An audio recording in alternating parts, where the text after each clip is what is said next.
Missus వాంగ్ అనే ఒక ఆవిడ తన 50 సంవత్సరాల వయస్సులో ప్రతిరోజు 20 కిలోమీటర్లు రన్నింగ్ చేస్తుంది. ఎందుకని? ఇంత లేట్ వయస్సులో ఆమెను ఏమి ఇన్స్పైర్ చేసింది? అందంగా కనిపించాలనా, యంగ్ గా కనిపించాలనా, లేదా ఆరోగ్యంగా ఉండాలనా? ఇవేవి కాదు. తన అబ్బాయికి కిడ్నీ ప్రాబ్లం వచ్చింది. కిడ్నీ ట్రాన్స్ప్లాంటేషన్ తప్ప వేరే మార్గం లేదని డాక్టర్లు చెప్పారు. ఈమె కిడ్నీ ఇవ్వాలంటే ఈమె చాలా బరువుగా ఉంది. 20 కిలోల బరువు తగ్గితేనే మీరు ఈ కిడ్నీ ఇవ్వడానికి సాధ్యపడుతుందని చెప్పారు డాక్టర్స్.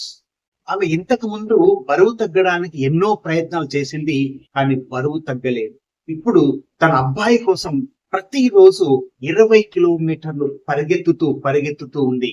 మరి 3 నెలల తర్వాత ఆమె 20 కిలోల బరువు తగ్గి తన అబ్బాయికి కిడ్నీనిచ్చి తన అబ్బాయి ప్రాణాన్ని దక్కించుకుంది.